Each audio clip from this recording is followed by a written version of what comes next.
If I didn't see it with my own eyes, I wouldn't have believed it. And that is Circle CEO Jeremy Allaire pretty much just came out and said, you know what? I think the path forward is a digital dollar, aka a CBDC.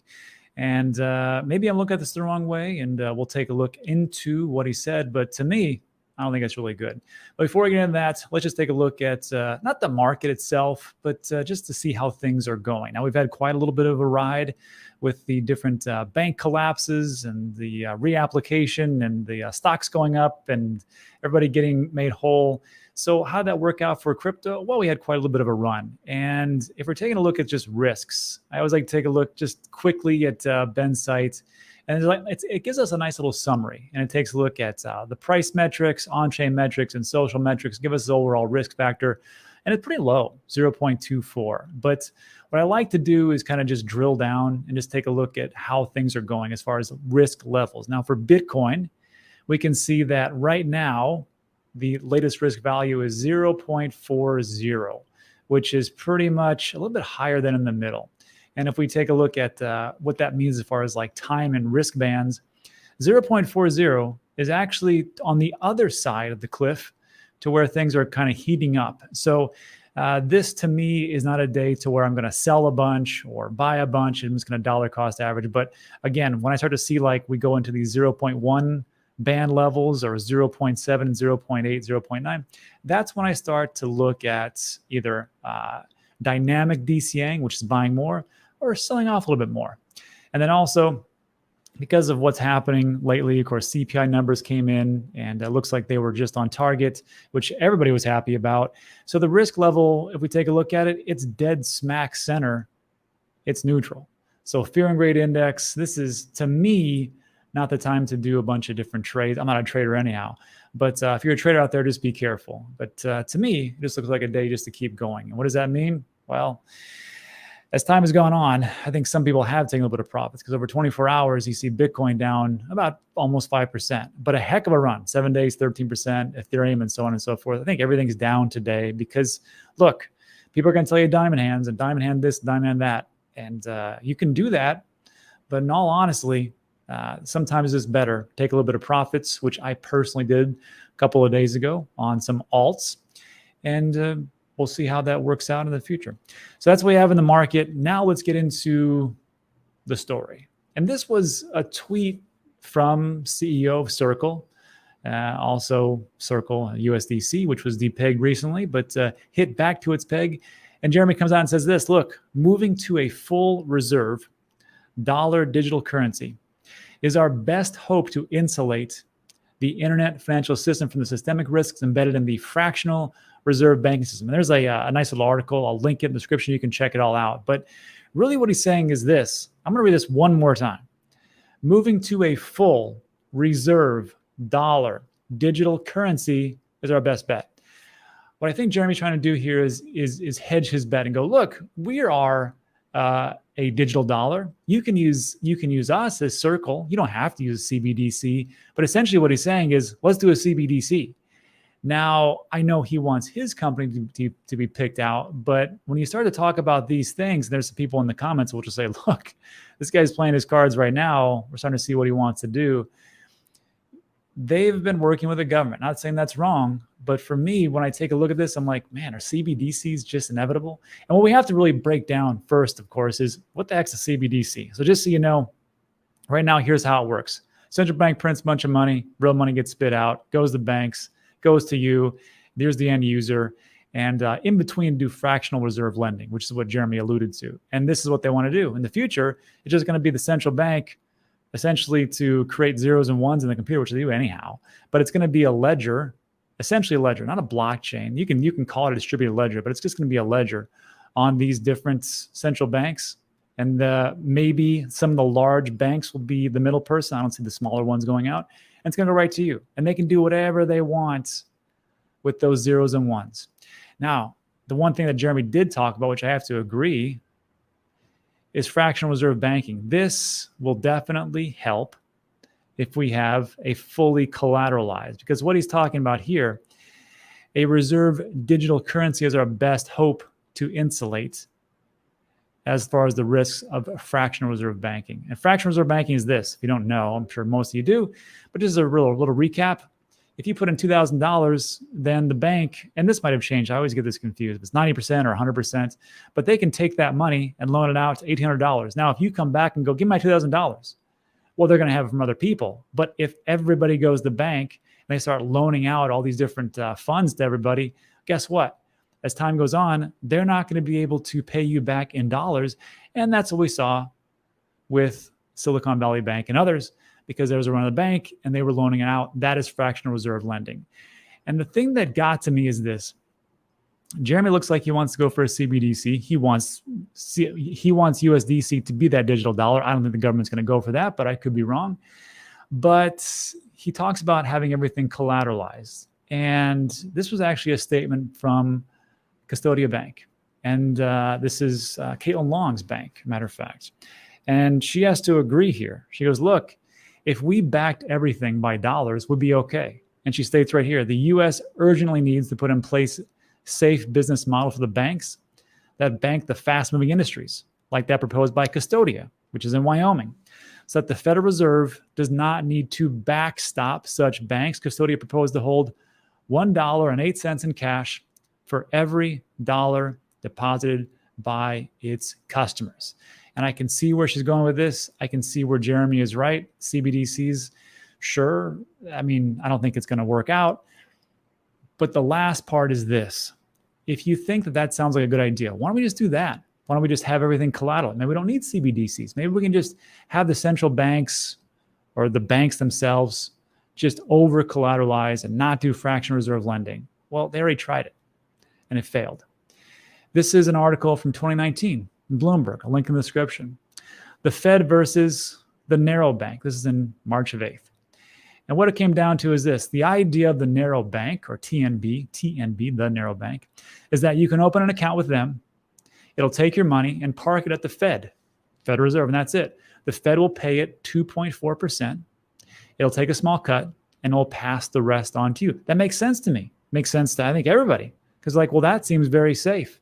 Fed has so far refused to open an account for TNB, and they said, this is our objections. The first is macroeconomic. The Fed worries that narrow bank could mess with the implementation of monetary policy because they can't expand.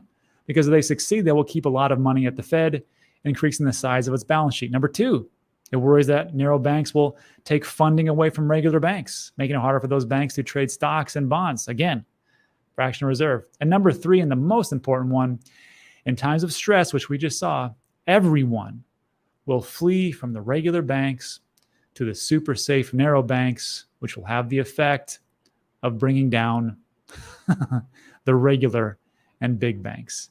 And that's essentially what we have. So if people think to themselves, oh, this sounds like a pretty good idea, the central banks always said, no, we're not going to go for that. And we're going to keep this up and not approve anybody's charter, which is what they did with Custodia Bank, because we don't want it, because we see problems and we want to do a CBDC. And lastly, I will just say this.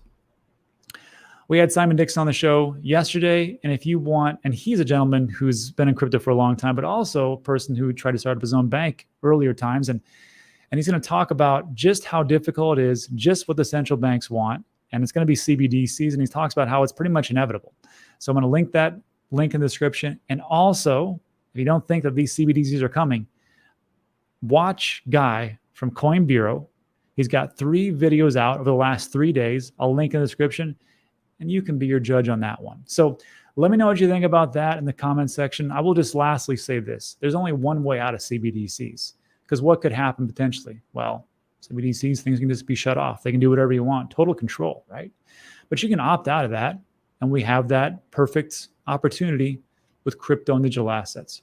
So for me, I think it's going to work out just fine, as long as people hear the message. Anyhow, let me know what you think about that in the comments section, and we'll finish up with a couple of things, which is macro-wise, Meta, or what was called Facebook, is winding down NFT support on Facebook and Instagram.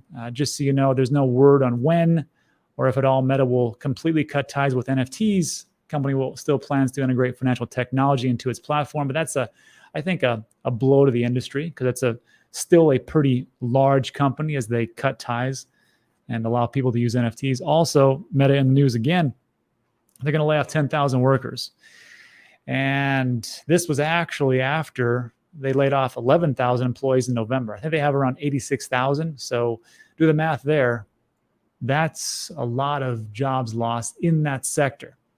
Zuckerberg pitched 2023 as Meta's year of efficiency. So the things that the Fed is doing, maybe it's working, but we've seen that the unemployment rate has gone up just a little bit. And unfortunately, that's the positive sign that the Fed is looking for. And lastly, I will just say this, that remember how Meta was involved in a tussle with the SEC because they wanted to get out their own blockchain called Libre? Well, it didn't work out too hot. But they didn't stand up to the government, unfortunately, and now they just stuck and relegated to doing what they're doing. I appreciate the people that do stand up to the government. We have Grayscale, which is fighting them. They brought them to court, the SEC, for not allowing a spot ETF, only a futures ETF. Of course, the Ripple case, Kraken tried to do its job. And then lastly, one of the things that I like to see is Coinbase actually stepping up and saying, look, we know that there's a problem with Kraken and what they were potentially doing as far as staking, but if you want to handle this in court, we have no problem. So I appreciate the ones that do that. And I'm going to add one more to the list, and that is Sweatcoin. So I sat down with Oleg Fomenko, co-founder of Sweatcoin, and he told us that the crypto, which was already launched globally, but was left out of the United States, is coming on September 12th, 2023. So I just sat down with him and said, how'd you do that? Why'd you do that? Because this isn't a really good time. And he set me straight. So just take a listen. The big news was this, we talked about a couple weeks ago, which I honestly, when you told me that you were coming into the US with the securities and all the different things about Gary Gensler, I thought, well, okay. I mean, he said 2023, but I'm like, maybe they'll push 2024, but you didn't.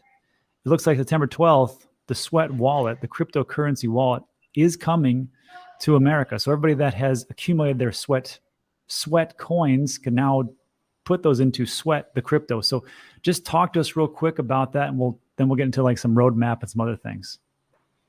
Sure, absolutely. I mean, despite the kind of the scary nature of what's going on in the US and all the kind of recent events, actually there is quite a lot of clarity that is emerging around types of products and propositions that US regulators are having issues with. What also emerges very loud and clear is that the remit or the objective of their existence is to protect US investors or US kind of retail from crooks and thieves and scammers, etc., etc. And kind of one of the things that we're realizing is the nature of current enforcement is that it feels like that objective got superseded with something a lot simpler, which is, okay, just whack them all, anything crypto. Mm-hmm. And in many ways, they're right. They're totally right, because we let sort of fox in a chicken house. There are a lot of examples of unscrupulous and just frankly nefarious projects and individuals out there. However, I think that we also have grown ups, and we really, if you really put your main principle at heart to protect US retail and US citizens from harm, mm-hmm. then you start thinking, okay, what is the definition? What what actually needs to be happening, and what does the project need to do in order to be able to accuse of causing this harm? And one of the things that we're doing extremely well and all around the world is we're actually making the world more physically active, making people move forward. We are able to monetize this user base, not by charging them, not by extracting value from their pockets, but monetizing this business and effectively giving these users value from their physical activity. So it is going to be an extremely difficult and a very onerous thing to do, to kind of accuse us, the project, of whose goal and whose mission has always been to make the world more physically active, of coming into the US for the benefit of kind of extracting value and pulling it from people's pockets. We would like to be regulated.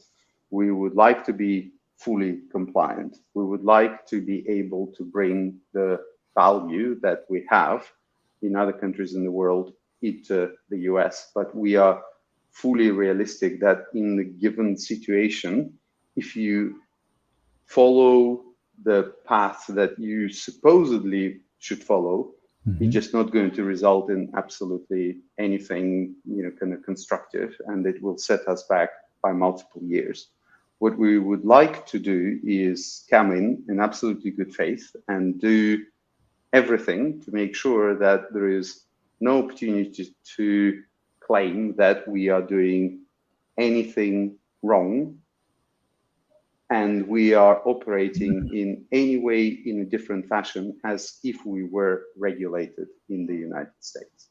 It is definitely a risk-based decision, but we would like to have a constructive dialogue with regulators where they understand that, again, we're not coming in with nefarious objectives or whatever, but we're coming in because the market needs us, the market asks for us, and we are doing absolutely everything to make sure that we are compliant and ticking absolutely every box, with the exception of probably actually the box being ticked and the paper being signed, which we know has not happened ever. So great answer. A couple of things. What you just said is exactly what all the centralized exchanges and every single crypto project out there wants to do. They want to be compliant. They don't want to be on the bad side. They don't want to do the right things, but there is no clarity being given. And the second thing that I will say is that when you say, because I know some people haven't, they know I talk about Sweatcoin, they know that I own a bunch of it because I am super biased. And the only thing I talk about on this channel is the things that I actually own. When you say things like, we monetize in a certain way, we're not monetizing you. You have to understand, and we talked about this in the deep dive video. And this is actually the question number 3, the revenue generation of how you do these things. One of the things right now, for everybody who is watching this video at home, you probably watched this on YouTube. And before you watched this video, there was an ad. And there might have been 2 or 3 ads. And that's one of the ways at which they monetize their app. They don't sell your data, anything like that. They do those things. And also, there's different products that you can purchase within the app itself, which is how they also monetize. So it's a little bit different than you may have heard of, like other move to earn type of programs where you have to like purchase a very expensive NFT, or actually now a cheap NFT. It's not like that. Everything's free from the beginning. You earn those tokens. Those are your tokens, and you can use them in a certain way. But you guys have figured out a way to monetize it, and that's why you were you're either 1 or number 3 of the top apps in the global for health and fitness for 2022. I think that's one of the reasons. Was I off on anything I said, Oleg? No, it's absolutely spot on. All right, so the full interview, I'll release that over the weekend, but a lot of good information there. And of course, yes, I am super biased. I have a lot of Sweatcoin. I was an early investor into Sweatcoin, so this should be no surprise to anybody because I talk about it all the time. And then if you're looking to take a look at that free app, there's a link in the description. It looks just like this. And you can use it and download it. Unfortunately, right now, it still takes 3,000 steps to get to 1 step, and that's one of the changes that is done. So that's it for today. I will just say that tomorrow we've got the NFA Live with me and Ben from the Cryptoverse and Guy from Coin Bureau. That'll be at 9 a.m. Eastern, and we've got a lot of things to talk about. But that is it for today's show. So look, if you like today's video, give it a thumbs up, like it, subscribe, all that good stuff. But I do appreciate you stopping by. Thanks so much, and I'll see you on the next one.